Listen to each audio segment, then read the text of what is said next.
छत्रपती शिवरायांनी सुरतेवर स्वारी करण्याअगोदर बर्जीकडून सुरतेची माहिती कशी मिळवली? महाराजांना आता मात्र उसंत नव्हती. शाहिस्तेखानाने केलेली स्वराज्याची नुकसानी त्यांना बेचैन करत होती. ती कशी भरून काढायची या चिंतेत ते व्यग्र होते. राजगडाच्या तटावरून त्यांची नजर पश्चिम क्षितिजाच्या पलीकडे जात होती. कोकणच्या किनाऱ्यावर कडवाड पासून दमणगंगेपर्यंत आपली अनिर्बंध हुकूमत असली पाहिजे यासाठी ते तगमगत होते. त्यासाठी जबरदस्त जंजिरे आणि बलाढ्य आरमार असायला हवे होते. पण हे उभे करायचे म्हणजे कणगीभर मोहरा हव्या होत्या. कोटी रुपयांची रास ओतल्याशिवाय जंजिऱ्याची भिंत उभी राहू शकणार नव्हती. 25,000चा तोडा झेलत खर्चिल्याशिवाय नवीन लढाऊ गणपते बांधता येत नव्हती. महाराजांच्या खजिन्यात एवढा पैसा होता कुठे? वैशाखाचे ऊन जमीन आणि डोंगर भाजून काढीत होते. नव्या आकांक्षांना मोहर येण्यासाठी पैशाचा ओलावा हवा होता.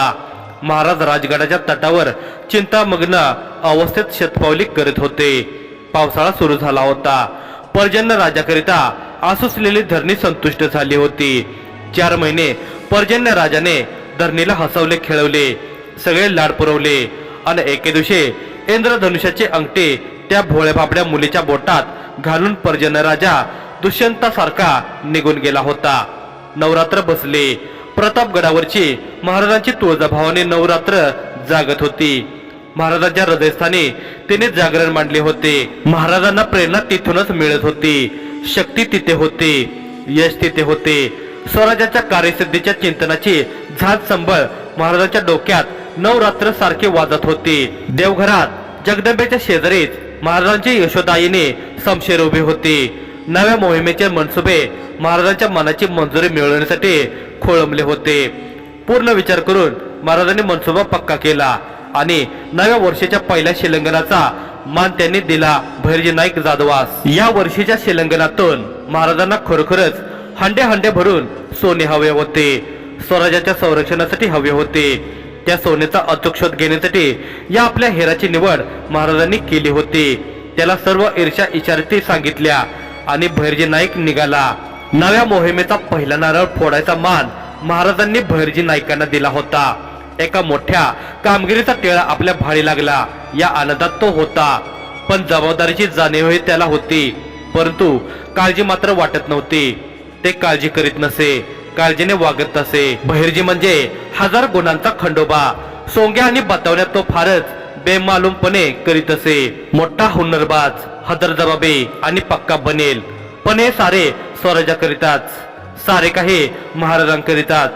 महाराजांच्या अलीकडे त्याची कुणावर माया नव्हती आणि महाराजांच्या पलीकडे त्याच्यावर कुणाची छाया नव्हती.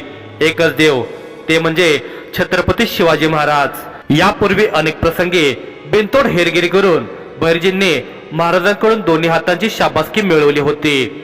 आज नव्या कामगिरीचा नारळ फोडायला भैरजी निघाले होते. हा नारळ वाकडा तिकडा फुटता कामा नये आणि नासका तर निघताच कामा नये. ही जबाबदारी त्याच्या माती होती. कामगिरीसाठी जायचे होते तरी किती दूर? राजगडापासून 150 कोस उत्तरेला, औरंगजेबाच्या क्रूर आणि बलाढ्य सत्तेच्या ऐन उजव्या दंडावर, पश्चिम किनाऱ्यावर, तिथे वसलेल्या एका अतिप्रचंड, अत्यंत श्रीमंत आणि अत्यंत संरक्षित शहराची खडनखडा माहिती हेरगिरी करून चोरून आणण्याची ही कामगिरी होती. ते शहर म्हणजे औरंगजेबाची लंका होती. त्या शहराचे नाव सुरत होते. सुरत हे पश्चिम किनाऱ्यावरचे व्यापाराचे नाक होते. पश्चिमेकडच्या जगाशी सुरतेच्या बंदरातून व्यापार चालत असे.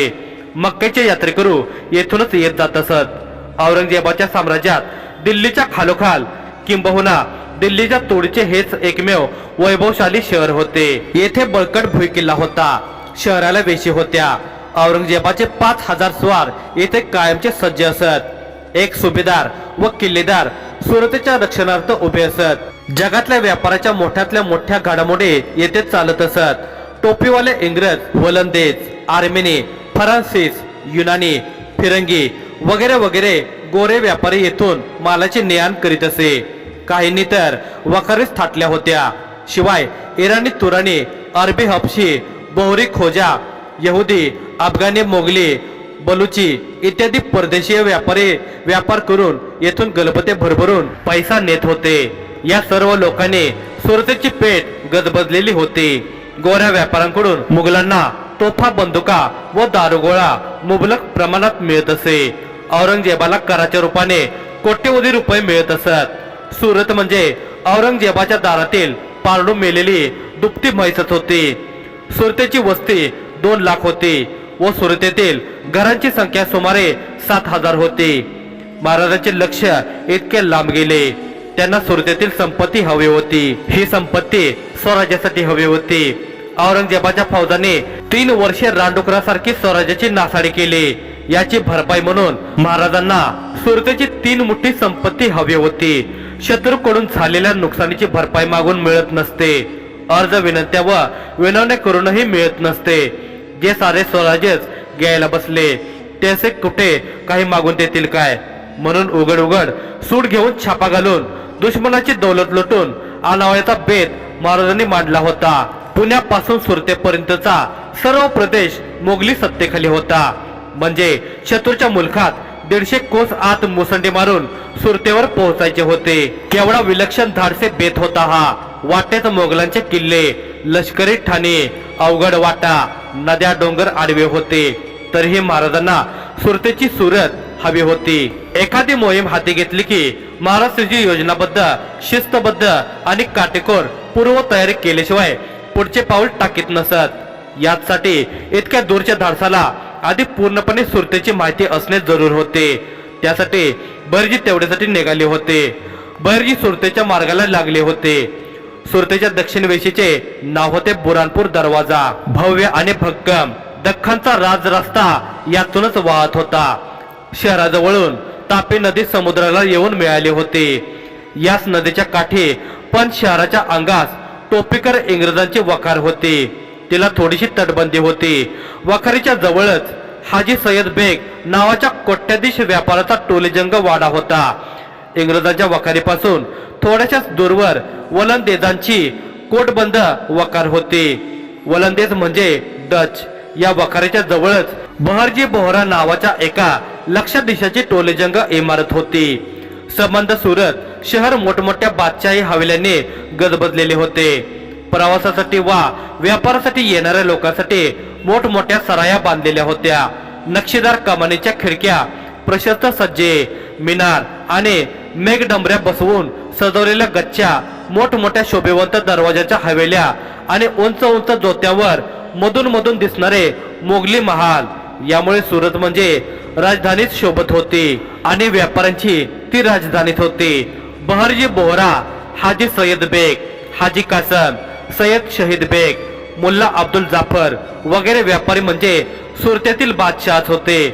सुरतेतील रस्ते पहाटेपासून रात्रीचा पहिला प्रहर उलटेपर्यंत गजबजलेले असत. उंची उंची पोशाख घालून हिंडणारे अमीर, लगबगीने पावले टाकणारे व्यापारी, घामगाडीत ओझी वाहणारे हमाल, पालक्या मेने वाहून नेता नेता आत बसलेल्या मालकांच्या निमूटपणे शिव्या खाणारे गुलाम, कानावर लेखण्या आणि हातात तांबड्या वेष्टनीच्या हिशेबी चोपड्या घेऊन गंभीर चेहऱ्याने बाजारपेठेकडे जात असलेले कारकून, विडेत चगळत चकाटा पिटणारे रंगेल जवान आणि हातच्या यात्रेसाठी शहरात आलेले श्रद्धावंत यात्रेकरू रहदारीतल्या विविधतेत सामील असत. कबुतरांचे थवेच्या थवेत चौका चौकातून दाणे टिपताना दिसत.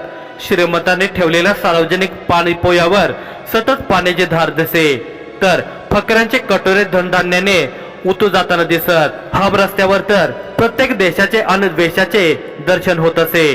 तांबड्या रंगाने दाढीमिशी रंगवलेले गोरेपान अरब व्यापारी अंगावरची काळी डगली सावरीत कुजबुज करीत चाललेले असत. नाकाखालच्या मिशा काढून टाकून फक्त टोकावरच मिशा व संबंध दाढी राखणारे मोगल मुसाफिर मालकीच्या तोऱ्याने फिरत असत. नकशिखांत पांढरे कपडे घालून केम छेक करणारे संजनी पारशी सर्वांशीच गोड गोड बोलताना दिसत. फक्त हनुवटीखाली कुंच्यासारखी दाढी ठेवणारे बोहरी गुजराती भाषेत बोलून आपण मूळचे कोण हे दाखवून देत असत.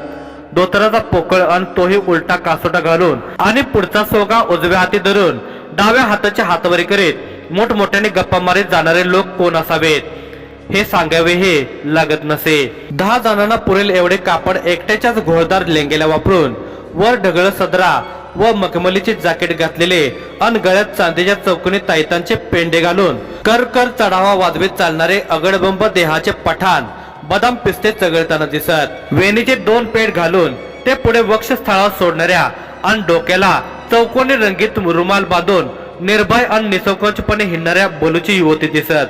रंगाने गोरे गोरे पान आणि घारे घारे डोळे असलेले टोपीवाले इंग्रज तंग विजारी आणि गळ्याभोवती मोठी थोरली झालर लावलेले खमीज घालून पायातले न्यारेच पायतान टाकटुक टाकटुक वाजवीत जाताना अधूनमधून दिसत असे.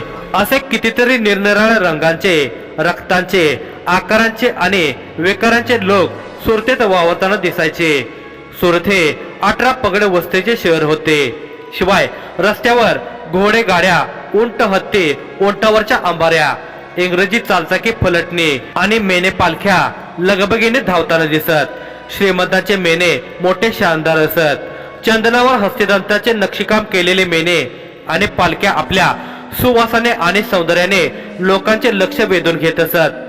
सुरतेची बाजारपेठ म्हणजे इंद्राचे भांडार होते. शेकडो दुकाने, शेकडो तऱ्हेच्या मालाने गच्च भरलेली होती. डोळे दिपून जात असत. हिरे मोत्यांचे व्यापारी अनेक होते. त्यांची दुकाने नव तेजाने नव रंगात सदैव झगमगत असत. एका मोतीवाल्या व्यापाऱ्याच्या दुकानात 28 शेर वजनाच्या एका मोठ्या आकाराच्या घवघवीत लढी होत्या. बहरजी बोऱ्याजवळ 6 पिंपे भरून जवाहीर होते. एका व्यापाऱ्यापाशी 30 पिंपे सोन्याने तुडुंब भरलेली होती. इतर मालांच्या व्यापाऱ्यांची दुकाने व तिजोऱ्या संपत्तीने ठेचून भरल्या होत्या. एका व्यापाऱ्यापाशी 8 कोटी रुपये रोख होते. मुल्ला अब्दुल जाफरची मालाने ठेचून भरलेली 19 गलबते यावेळी बंदरात उभी होती. कापड, चोपड, मसाल्याचे पदार्थ, केशर, कस्तुरी, चंदन, अत्तर, रेशीम, जरीचे कापड, हस्तिदंताच्या वस्तू, मेण्याची नक्षीदार भांडी, गालीचे इत्यादी नाजूक साजूक मालाने कोठारे भरलेली होती. शिवाय सुंदर सुंदर बायकांच्या खरेदी विक्रीचा आणि निर्यातीचा मोठा व्यापार होता. गुलामांचा व्यापार तेजीत होता. पण महाराजांना यातले काही नको होते. त्यांना फक्त सोने, चांदी, हिरे, माणिक, मोती, पाचूर, रत्ने बस. दुसऱ्या गोष्टीकडे ते ढुंकूनही बघणार नव्हते. यावेळी जॉर्ज ऑक्झेंडन, वॉलकार्ड Iverson, Henry Gary, Anthony Smith, Nicholas कॅलोस्ट्रा हे प्रमुख युरोपियन व्यापारी किंवा व्यापारी कंपन्यांचे प्रमुख अधिकारी सुरतेत होते. सुरतेत भैरजी येऊन केव्हाच दाखल झाले होते. चौका चौकातून, बाजारपेठातून, दुकानामधून, व्यापाऱ्यांच्या अड्ड्यातून, जकात चौकातून, बंदरावरून तो तीक्ष्ण नजर टाकीत आणि तिकट कान टवकारून फिरत होते. जास्तीत जास्त लग्गा कुठे हाती लागेल, कोणत्या भागात किती लोक प्रथम घुसायला हवेत, कोणत्या भागात जाण्याचेही कारण नाही, पक्क्या चिरेबंदी इमारती कोणत्या, त्यात घुसायला वाटा कोणत्या, तेलांचे व्यापारी कुठे राहतात, लूट कुठे गोळा करणे सोयीचे जाईल, इत्यादी हजार गोष्टींची भैरजी नाईक निरखणी करीत होते. प्रत्येक बारीक सारीक गोष्टीपासून ते सर्वात गडगंज धनवानांच्या मानगुट्या कशा कशा पकडता येतील तेथपर्यंत सर्व गोष्टींचा डाव ते मनात मांडित होते. यावेळी सुरतेत 1000 घोडेस्वार होते. वास्तविक 5000 मोगल फौज असणार अशी महाराजांची व भैरजींची संकल्पना होती. पण प्रत्यक्षात फक्त 1000 फौज होती. मग बाकीची 4000 फौज कुठे गेली? ती तर सुरतेच्या सुभेदाराच्या पोटात गेली. म्हणजे असे की सुभेदार साहेब बादशहाकडून 5000 फौजेचा तनखा मिळवेत आणि प्रत्यक्षात 1000 फौज ठेवीत. बाकीचा तनखा पोटात. सुभेदार साहेब मोठे हुशार होते. त्यांनी असा विचार केला की सुरतेच्या एका दिशेला अथांग समुद्र आणि इतर तीनही देशांना शेकडो कोस आपलेच मोगली साम्राज्य पसरलेले असल्यावर सुरतेकडे कोण वाकड्या नजरेने बघतो? छत्रपती शिवाजी महाराज बघतात. त्यांचा तिसरा डोळा आताच फिरत होता सुरतेमधून. किल्ल्याचे तट व बुरुज उंच व बळकट होते. किल्ल्याला स्वतंत्र किल्लेदार होता. पण सुरतेचा सर्व अंमल सुभेदाराच्या हाती होता. तो सुभेदार अगदीच गाफील व देखाव कर्तबगारीचा होता. जसा तो तशीच त्याची फौज होती. ह्या सुभेदाराचे नाव होते इनायत खान. सुरतेत लक्ष्मी राहत होती. हा खान तिचा सक्का भाऊ होता शंख. महाराजांच्या तिसऱ्या डोळ्याला जे जे दिसत होते आणि समजत होते ते अगदी फायद्याचेच होते. सर्व श्रीमंत लोक, त्यांचे वाडे, दुकाने आणि कोठारे किल्ल्याच्याच बाहेर शहरात होते. ही केवढी सोयीची गोष्ट होती. सुभेदारापाशी तोफा होत्या, पण सर्व किल्ल्याच्या तटावर होत्या. समुद्र किनाऱ्याचे 2 भाग होते. एक खुद्द सुरतेचे जंगी बंदर व दुसरा म्हणजे नदी पलीकडची स्वालीची गोदी. सुरतेच्या बंदरात इनायत खानाचे वा दुसरे कोणाचेही लढाऊ गलबत नव्हते. इंग्रज व वलंदेज यांच्या वखारींना तटबंदी होती व तिथे किरकोळ 2-4 तोफांचे तोडेही वरून डोकावताना दिसत होते. या दोन्ही गोऱ्या टोपेवाल्यांपाशी सैन्य असे मुळीच नव्हते. त्यांचे व्यापारीच एकूण संख्येने सुमारे 100-125 होते. त्यात आणखी 150 काळे शिपाई त्यांनी नोकरीस ठेवलेले होते. सुरतेत जर टणक खडक कुठे असेल तर तो गोऱ्या टोपेवाल्यांच्या वखारीचीच होता. बाकी सर्वत्र भुसभुशीत जमीन होती. त्यातल्या त्यात इंग्रज जास्त चिवट. तेव्हा जर यांच्या वखारी लुटाच्याच ठरले तर यांच्याशी 2 हात करावेच लागणार होते महाराजांना. एकूण सुरतेची संपत्ती रावणाच्या लंकेसारखी आणि परिस्थिती धनगराच्या मोकाट कळपासारखी होती. बहिर्जींनी सुरतेची खाडानखाडा माहिती हेरली होती. ती माहिती चोरली होती आणि ते तडक राजगडाच्या वाटेला लागले होते. पण ही माहिती मिळवताना बहिर्जींनी केलेली वेशभूषा आणि वापरलेल्या युक्त्या इतक्या सावधपणे त्यांनी हाताळले की त्याची नेमकी हकीकत इतिहासालाही त्यांनी कळून दिली नाही. याला म्हणतात गुप्तहेर. बहिर्जी नाईक राजगडावर येऊन पोहोचले होते. महाराज बहिर्जींची इंतजार करीतच होते. त्यांनी काय खबरा आणल्या आहेत हे जाणायला ते उत्सुक होते. एकांतात मुजरा झाला. बहिर्जींनी सुरतेची खडानखडा पोते महाराजांच्या पुढे वाचले आणि म्हणाले, सुरत मारल्याने अगणित द्रव्य सापडेल. सुरत म्हणजे रावणाची लंकाच. फक्त या लंकेचा रावण राहत होता सुरतेपासून 300 कोस लांब दिल्लीत आणि सध्या पहाऱ्यावर होता कुंभकर्ण. महाराजांनी सुरतेचे वर्णन ऐकले आणि त्यांचे सुरतेवर ताबडतोब प्रेम बसले आणि त्यांनी मनसुबा पक्का केला. सुरत मारायचीच. अशा तोलदार मनसुब्यासाठी खास जातीनेच जाण्याचे त्यांनी ठरवले. ते मनाशी म्हणाले की लष्कर चाकरी नफरी काम मनाजोगे होणार नाही. याच करिता जावे तरी आपण खासा लष्कर घेऊन जावे. हा महिना मार्गशीर्षाचा होता. पावसाळी चातुर्मास संपून लगीन सराईची हळद उधळू लागली होती. मुंडावळ्या तयार होत्या. बहिर्जी मुलगी पाहून आला होता. मुलगी खूपसरत होती. आता देवाच्या पाया पडायचे आणि घोड्यावर बसायचे. मुख्य व्याही होते बहिर्जी नाईक. त्यांचा मान बिनीचा. राजगडाच्या नगरखान्याला इशारत झाली. दणदण नौबत दानणू लागली. शिंगे ताशे कडाडू लागले. 8000 निवडक स्वारांचे वराड जमले. कुठे जायचे, कुठले गाव, काय नाव, कुणालाच काही ठाऊक नाही. कुणीही काही पुसत नाही. महाराजांनी जगदंबेचे दर्शन घेतले आणि आईसाहेबांच्या पायावर मस्तक ठेवले. त्यावेळी महाराजांसोबत नेताजी पालकरी होतेच आणि महाराज निघाले. मातबर पागा सागाती घेऊन महाराजांनी राजगड सोडला. मराठी घोडदळ मोगलाई अंमलात 150 कोस आत घुसून औरंगजेबाच्या काळजाचा लचका तोडून आणण्यास निघाले. तारीख होती 6 डिसेंबर 1663 आणि गमतीची गोष्ट अशी की पुण्यात असलेल्या मोगली फौजेसह महाराजा जसवंत सिंहाने कोंढाणा किल्ल्यास वेढा घातला. इसवी सन 1663 डिसेंबर प्रारंभ. पावसाळा संपला होता. आता काहीतरी बादशाही सेवा चाकरी केली पाहिजे म्हणून जसवंत सिंहाने कोंढाण्याला वेढा दिला. कोंढाणा घेण्याची या सैन्यात कितपत ऐपत आहे हे महाराजांना ठाऊक होते. जसवंत सिंहाला मात्र कल्पना सुद्धा नव्हती की आपल्या शेजारून म्हणजे 3 कोसावरून छत्रपती शिवाजी महाराजांची फौज थेट सुरतेवर चालली आहे. प्रथम त्र्यंबकेश्वरात जाऊन तेथून जवारकरांच्या कोळवणातून सुरतेवर जाण्याचा मार्ग महाराजांनी ठरवला होता. महाराजांनी त्र्यंबकेश्वराकडे लगाम खेचला. राजगडापासून त्र्यंबकेश्वर 100 कोस. महाराज दिवसा मुक्काम करीत होते आणि रात्री प्रवास करत होते. मुक्काम पडे तोही जंगलातच. कोणालाही सुगावा लागून न देता सुरतेत जाऊन थडकायचे होते. फक्त त्र्यंबकेश्वरात देवदर्शनासाठी गोष्टी करायच्या असल्यामुळे तेथे बोबाटा होण्याची शक्यता होती. परंतु तेथेही दुसराच एक बोबाटा उडवून देण्याचा बेत त्यांनी केला होता. त्र्यंबकेश्वरावरून आम्ही औरंगाबादेस जाणार आहोत, स्वारी करणार आहोत हा तो बोबाटा होता. पहिला वेध त्र्यंबकेश्वर. गोदावरीच्या उगमापाशी नाशिकच्या पश्चिमेस 12 कोसावर. शिवरात्र नव्हती किंवा पर्वणीही नव्हती, पण अचानक यात्रा लोटली. 5000 सशस्त्र भक्तांची त्र्यंबकेश्वरास मिठी पडली. महाराज त्र्यंबकेश्वरास पोहोचले होते.